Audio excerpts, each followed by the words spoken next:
하나님 말씀은 요한복음 2장 1절부터 11절까지 말씀을 봉독하겠습니다. 요한복음 2장 1절, 제가 먼저 읽습니다. 사흘째 되던 날 갈릴리 가나에 혼례가 있어 예수의 어머니도 거기 계시고 포주가 떨어진지라 예수의 어머니가 예수에게 이르되 저들에게 포주가 없다 하니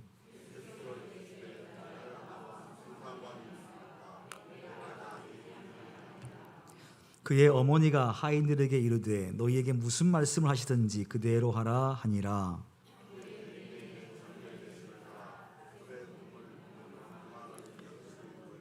예수께서 그들에게 이르시되 항아리에 물을 채우라 하신즉 아기까지 채우니 연회장은 물로 든 포주를 맛보고도 어디서 났는지 알지 못하되 물 떠온 하인들은 알더라. 연회장이 신랑을 불러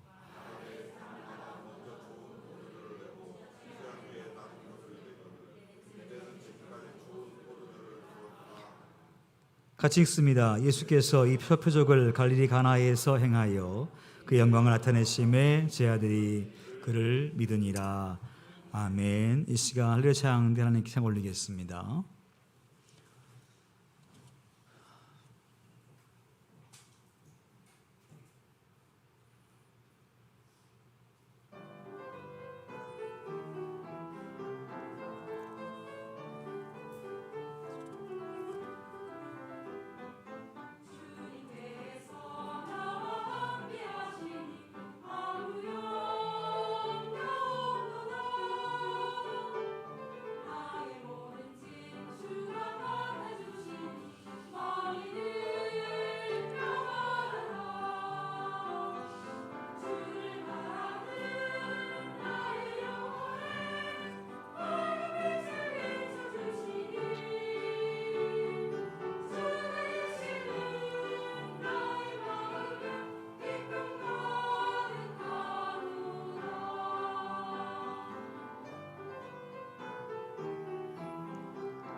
아멘. 귀한 시간 감사합니다. 경쾌하고 또 은혜가 됩니다. 감사하고요. 그 소식을 알려드리겠습니다. 오늘 예배 나오신 여러분들 축복합니다. 그리고 영상으로 예배하신 모든 분들에게도 하나님의 은혜가 있기를 소망합니다. 이번 주는 학생의 수련회가 내일부터 3일 동안 이루어지고요. 또 금요일, 토요일 양일 동안에는 주일학교 캠프가 이루어집니다. 은혜 가운데에 코로나 확산세가 너무나 커서 아주 만전을 기하해서 하고 있는 것 같아요. 참가하기 전에 다 검사하고 아무 문제가 없는 사람만 참가하도록 철저하게 방역을 하고 있는데 여러분 기도 많이 해주셔서 은혜 가운데에 잘 될 수 있도록 우리 아이들 은혜 많이 받을 수 있도록 기도 또 후원해 주시기를 바랍니다. 예배는 생명이지요. 예배는 생명입니다. 그래서 여러분들 모두가 동산바울교회의 성도로서 거룩한 부담감을 가지고 공예배에 최선을 다해서 매번 나오지는 못하지만 또 여러분 삶 속에 공예배가 내 삶의 중심에 있다. 주일 예배, 오후 예배, 또 새벽 예배, 수요 예배 이런 예배들은 최선을 다해 참석하셔서 여러분 신앙 훈련에 만전을 기우시기 바라고요. 저는 내일부터 3일 동안 금식하겠습니다. 교회 또 목회를 위해서 3일 동안 금식할 건데 저를 위해 중보해 주시기 바라고요. 또 모든 연락은 사모님을 통하여서 해주시면 감사하겠습니다. 저를 위해서 많이 기도해 주시기를 바랍니다. 우리 옆 사람 축복하겠습니다. 하나님께 당신을 통해 축복합니다.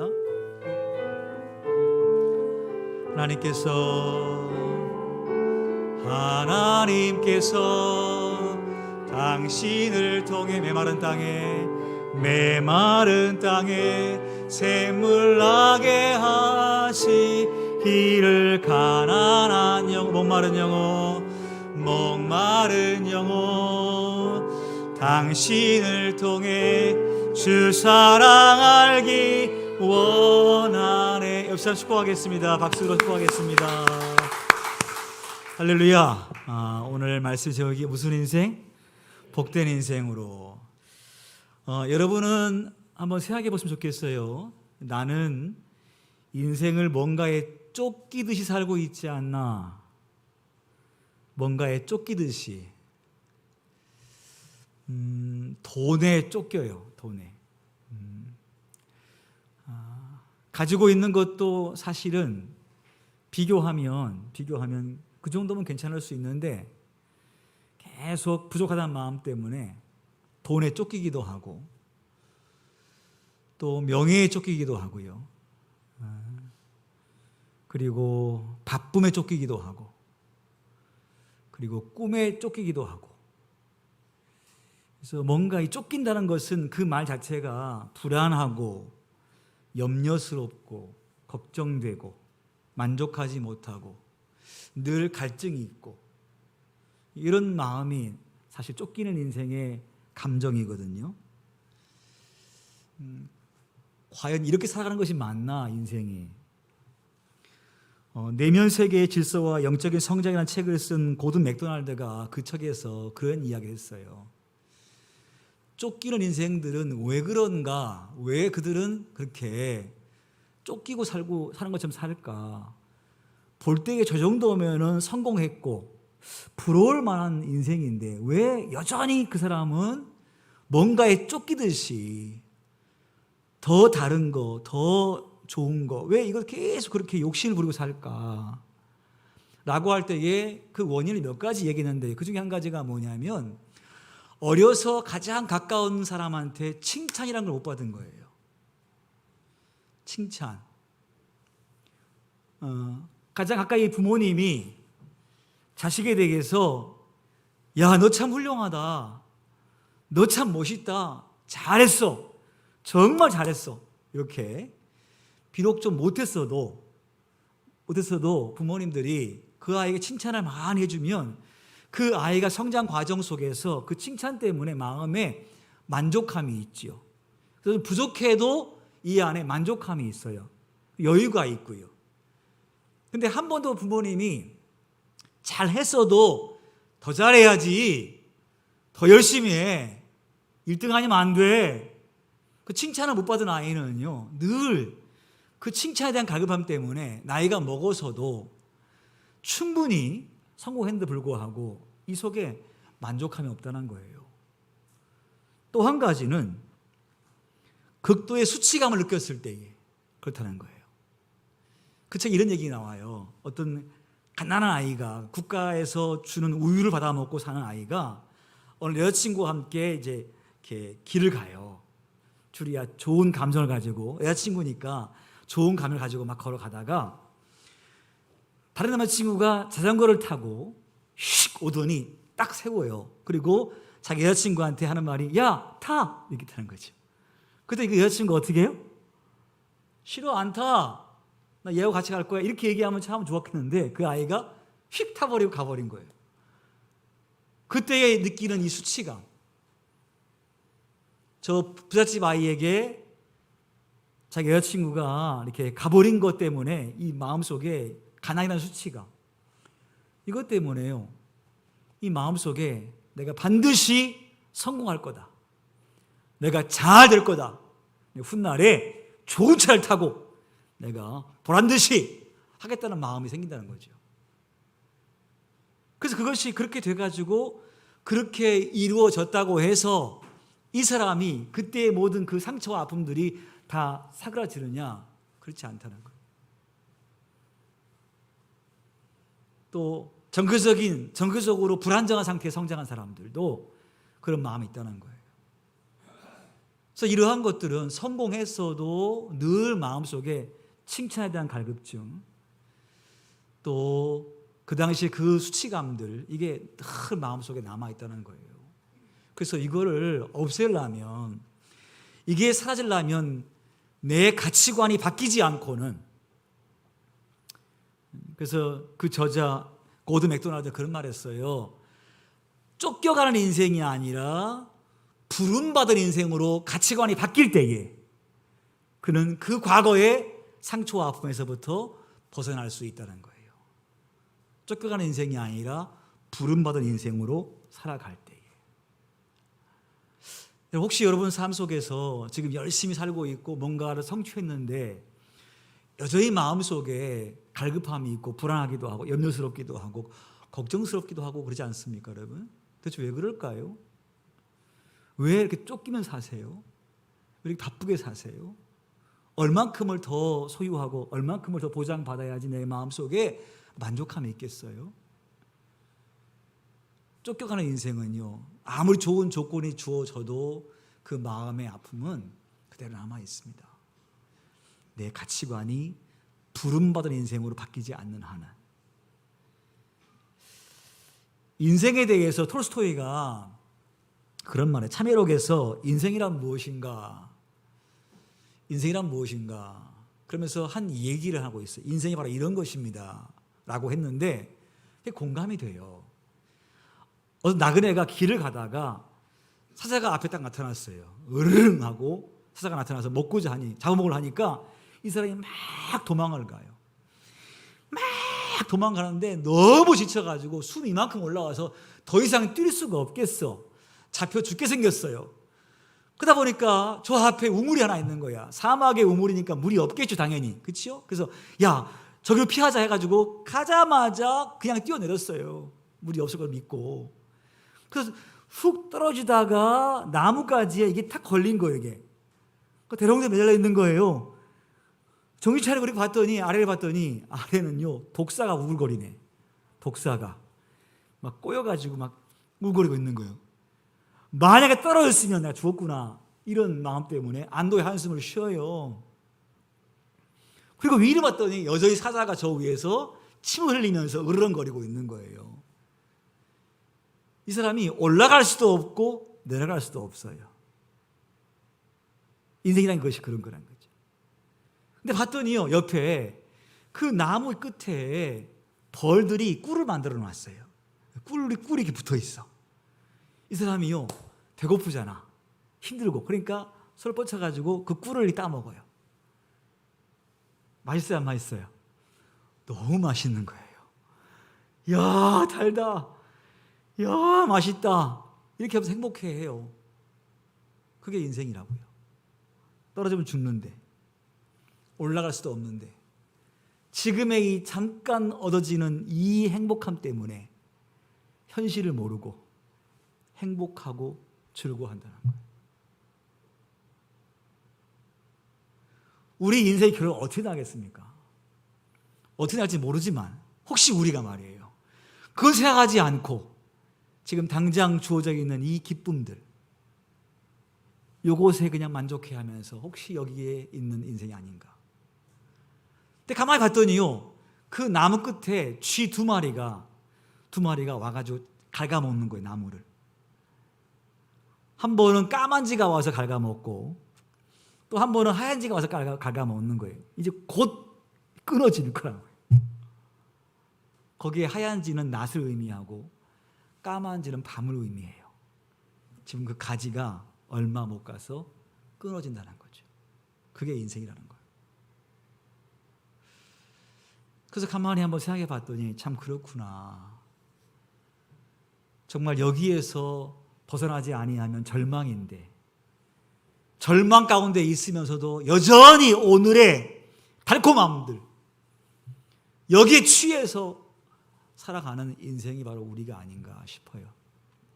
그러면 이러한 인생에서 우리가 어떻게 하면 벗어나서 복된 인생을 살아갈 수 있을까요? 오늘 본문의 말씀은요, 우리가 잘 알고 있는 말씀입니다.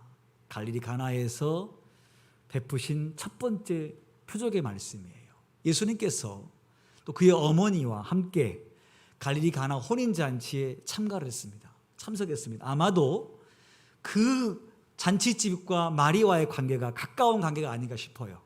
그래서 가족 관계이기 때문에 축하해 주기 위해서 왔을 것으로 생각됩니다. 보통 예수님 당시 결혼식은 3일 내지 일주일을 해요. 멀리서 오는 분을 배려하기 위해서 일주일 정도를 잔치를 벌입니다. 그러면 그 잔치가 어마어마하지 않겠습니까? 일주일을 계속 손님을 맞이하고 대접을 해야 되기 때문에 얼마나 큰지, 심지어 그 잔치를 다 주관하는 마스터를 둘 정도로, 연회장을 둘 정도의 잔치의 규모를 하는 걸 볼 수가 있습니다. 그 잔치에 마리아가 왔고 예수 그리스도와 제자가 거기에 함께 참여를 했습니다. 근데 문제는 뭐냐면 잔치가 한참 되어가는 중간에 가장 중요한 음식인 포도주가 떨어져 버렸습니다. 아무리 잘 준비하고 계획 가운데 했는데 예상치 않은 일이 벌어진 거예요. 우리 인생이 그래요. 우리 인생이 계획을 다 세우고 가지만, 철저하게 계획을 세우고 가지만 그 계획대로 되면 참 좋겠으나 우리 인생이요, 갑자기 계획하지 않은 일이 발생할 수 있거든요. 해결할 수 없는 일이 발생할 수 있거든요. 마치 우리의 인생의 한 장면과 같은 느낌이에요. 근데 중요한 것은요, 거기에 예수님이 와 계시다는 사실이에요. 할렐루야. 네.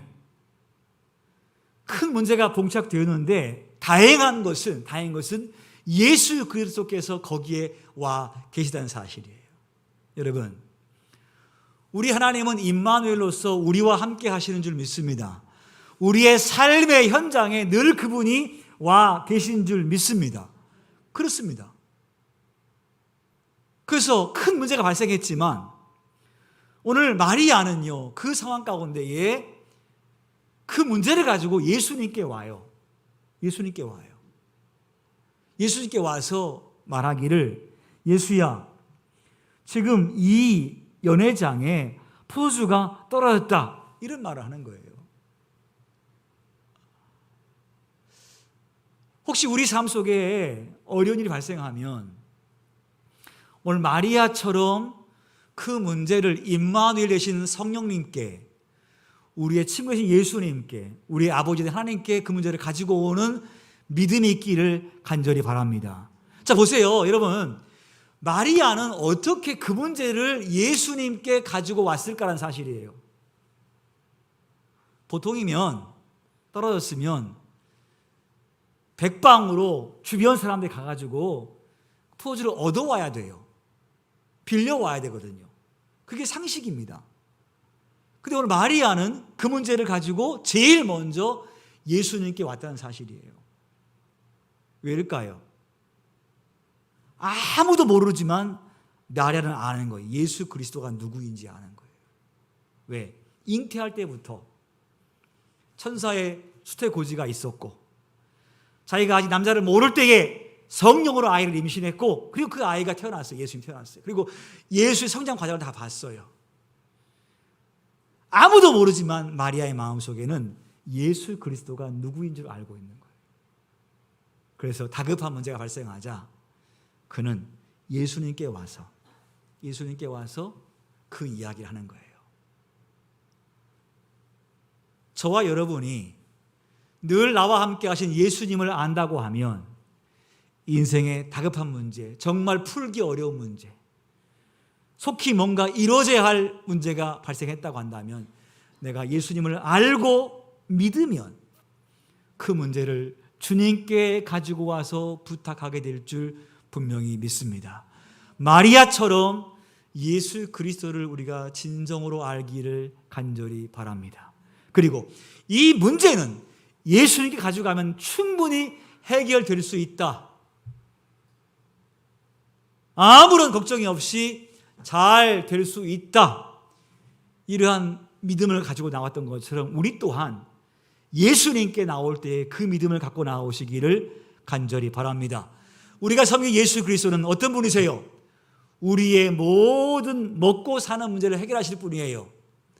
오병이어의 기적을 통하여서 거기에 모인 모든 사람들을 먹게 하시고 배불리셨어요.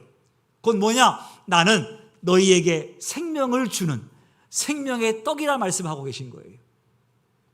나는 누구냐? 인생의 모든 질병들을 다 치료하는 능력의 하나님이라는 얘기를 하고 계세요. 그래서 모든 질병을 다 그분이 치료해버렸습니다.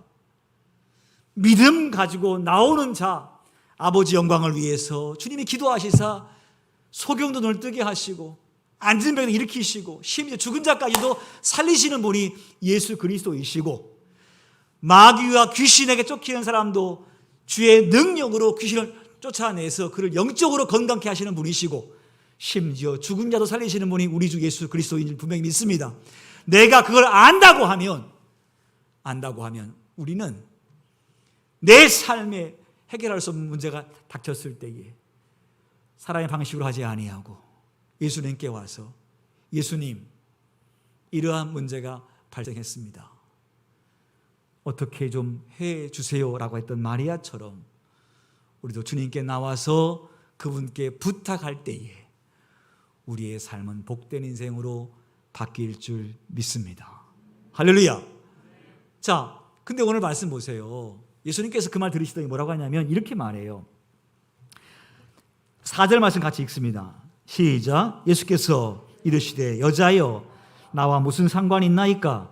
내 때가 아직 이르지 아니하였나이다. 마리아는 믿음을 가지고 예수님이라고 한다면 할 수 있다고 생각해서 왔는데 예수님은 이렇게 말씀하세요.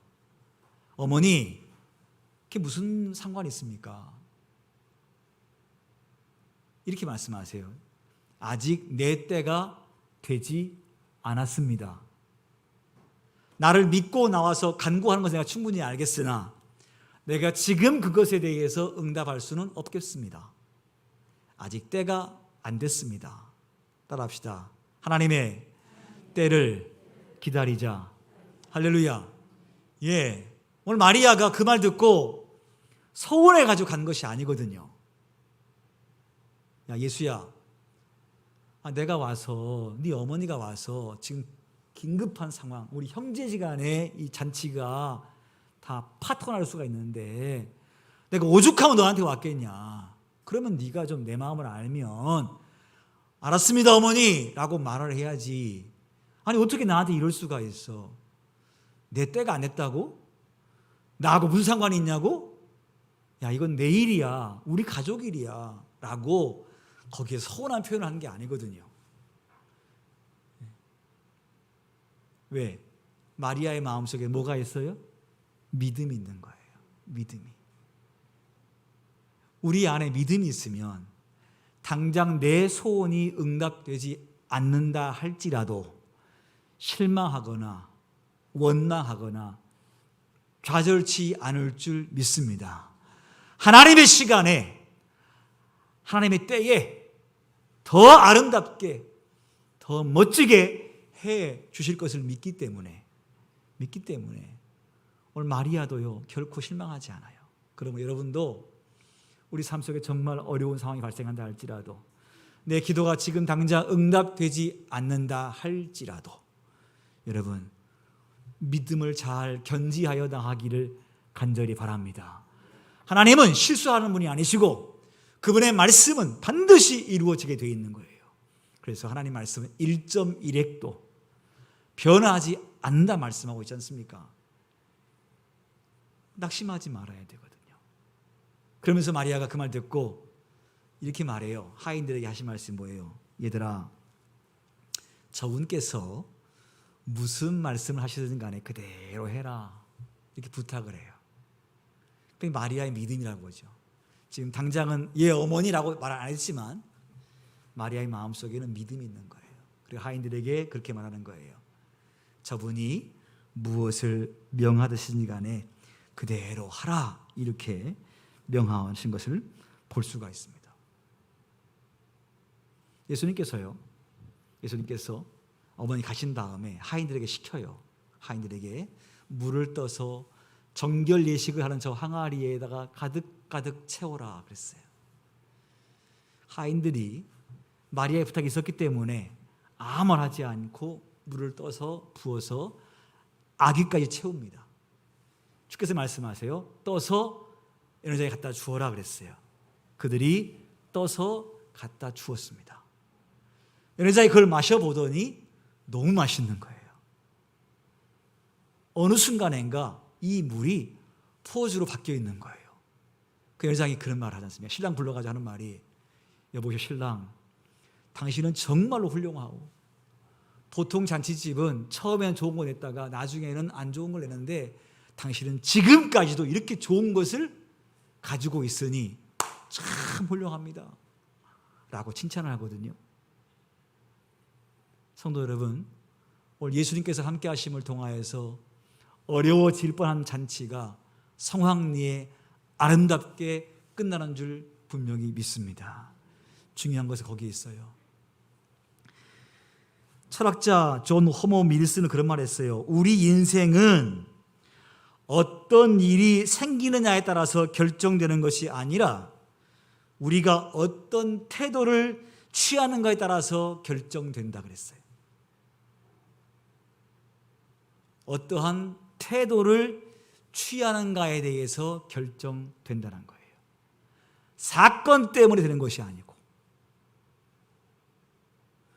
오늘 마리아가요, 예수님께서 당장은 예스 안 했지만 그의 마음속에 여전히 믿음을 견지해서 하인들에게 시켰어요. 그대로 순종하라고. 하인들 또한 그대로 순종을 했어요. 그 태도가 그 잔치를 성황리에 마치게 하는 거예요. 믿음이 없는 사람은 보통 사건을 당하면, 어려운 일 당하면 불평하게 되어 있고 원망하게 되어 있습니다. 그래서 우리가 사실은 그것 때문에 복된 인생을 살아갈 수가 없죠. 순종했을 때에 그 문제가 해결됩니다. 사랑하는 성도들은, 오늘 우리가 왜 그렇게 힘들게 쫓기듯이 인생 살고 있는가 할 때에 다른 것에 있지 않아요. 성경이 이렇게 말씀하고 있어요. 불순종함이, 순종치 못함이 우리 안에 염려와 근심과 불안함을 가지고 온다고. 선악과를 따먹는 순간에 불순종이 일했죠. 그때부터 하나님을 두려워하게 되었고, 그때부터 이웃을 미워하게 된 거예요. 그때부터. 즉 죄가 우리에게, 불순종이 우리에게 불안증을 집어넣고 있어요. 남은 생애 주님은 여러분에게 복된 생애를 예언하시고 이루어 주실 줄 믿습니다. 그렇다면 꼭 기억하십시다. 여러분의 삶의 중앙에 예수 그리스도께서 와 계심을 믿음으로 믿으시기를 바랍니다.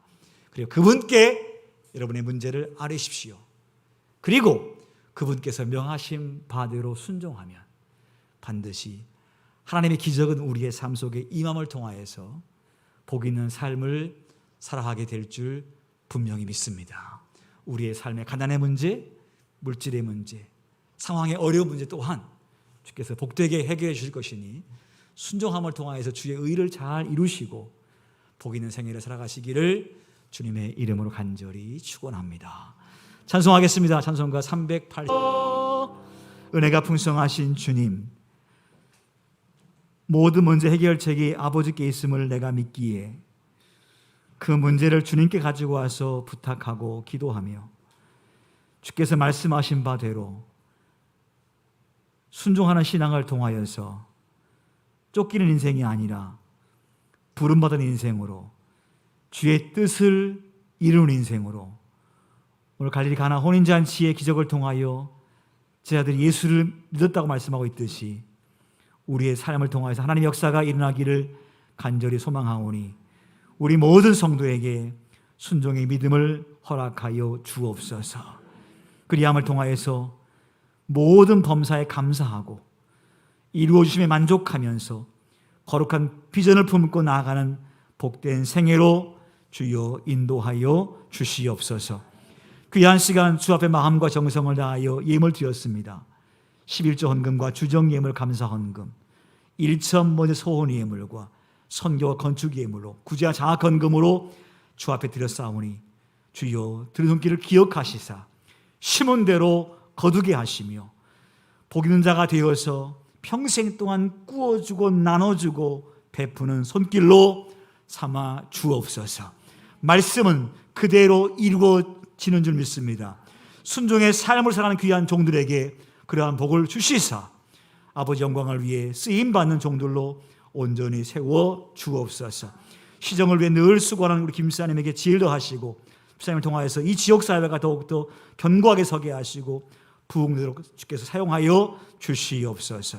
이제는 우리 주 예수 그리스도의 은혜와 아버지 하나님의 무한하시고 진하신 사랑하심과 성령님의 감화감동 역사 내주하심의 은혜가 남은 생에 믿음의 태도를 가지고 순종을 통하여 복 있는 삶을 살고는 원하는 우리 모든 교우들과 그리고 선교사님들, 해외에 있는 믿음의 가족들, 그리고 군에가 있는 귀한 자녀들을 위해 영원히 함께 하시기를 주님의 이름으로 간절히 축원하옵나이다. 아멘.